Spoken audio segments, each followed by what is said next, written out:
കച്ചേരിപ്പടി മുതൽ തുറക്കൽ വരെയുള്ള പുതുക്കുടി തോട്ടിൽ മാലിന്യം നിറഞ്ഞതിനാൽ സമീപ പ്രദേശത്ത് കിണറുകളിലേക്ക് മലിനജലം ഊർന്നിറങ്ങുന്നതായി പരാതി. മഴക്കാലത്ത് ഉണ്ടാവുന്ന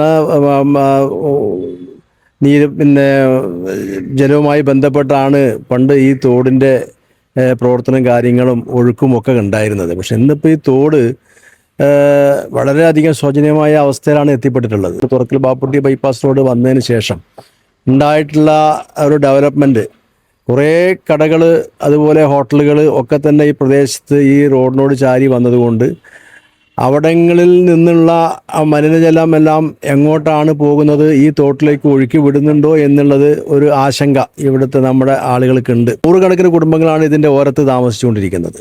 അപ്പോൾ ഇപ്പോൾ ഈ തോട് ഇതിലെ ജലം മലിനജലമാവുകയും അസഹ്യമായ ദുർഗന്ധം ഉൾപ്പെടെ പിന്നെ നാട്ടുകാർക്ക് സഹിക്കേണ്ടി വരുന്ന ചുറ്റുപാട്, കൊതുക് ശല്യം, അതുപോലെ പല പ്രശ്നങ്ങളും സമീപത്തെ കിണറുകളിലേക്ക് ഇതിലെ തോട്ടിലെ വെള്ളം ഉഴുന്നിറങ്ങുന്നുണ്ടോ, അതിൻ്റെ ഭാഗമായി ആരോഗ്യ പ്രശ്നങ്ങൾ ഉണ്ടാവുന്നുണ്ടോ, കുടിവെള്ളം പ്രശ്നം അത് നാളെ വലിയൊരു പ്രശ്നമായിട്ട് മാറുമോ എന്നുള്ളതൊക്കെ തന്നെ ഞങ്ങൾ വളരെ ആശങ്കാകുലരായിട്ടാണ് ഈ പ്രദേശത്തെ ആളുകൾ ഇന്നിപ്പോൾ ജീവിച്ചുകൊണ്ടിരിക്കുന്നത്. മുനിസിപ്പാലിറ്റി എല്ലാ സമയത്തും ഇത് തോടിൻ്റെ ഇതിലെ ഒഴുക്ക് സുഗമമാക്കാൻ വേണ്ടിയിട്ട് ഉള്ള പ്രവർത്തനങ്ങളെല്ലാം ചെയ്യുന്നുണ്ടെങ്കിൽ പോലും ഇതിലേക്ക് വെള്ളം എവിടുന്ന് വരുന്നു, ഈ വെള്ളം മലിനജലം എവിടേക്ക് ഇതിലേക്ക് ഒഴുക്കി വിടുന്നു എന്നുള്ളത് കണ്ടുപിടിക്കാൻ ഇതുവരെ കഴിഞ്ഞിട്ടില്ല.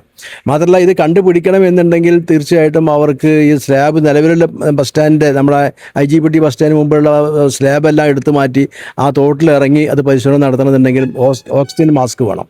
ഓക്സിജൻ മാസ്ക് മുനിസിപ്പാലിറ്റിക്ക് ലഭ്യമല്ലാത്തതുകൊണ്ട് ഫയർഫോഴ്സുമായി ബന്ധപ്പെട്ടുകൊണ്ട് അതിനുള്ള സംവിധാനം ചെയ്യണമെന്ന് നമ്മൾ ജില്ലാ കളക്ടർ മുഖേന പറഞ്ഞുവെങ്കിലും പക്ഷേ അതിന് ഫയർഫോഴ്സിൻ്റെ ഭാഗത്തുനിന്നൊരു അനുകൂല നിലപാട് വരാത്തതുകൊണ്ട് മുനിസിപ്പാലിറ്റിക്ക് അത് ചെയ്യാൻ കഴിഞ്ഞിട്ടില്ല.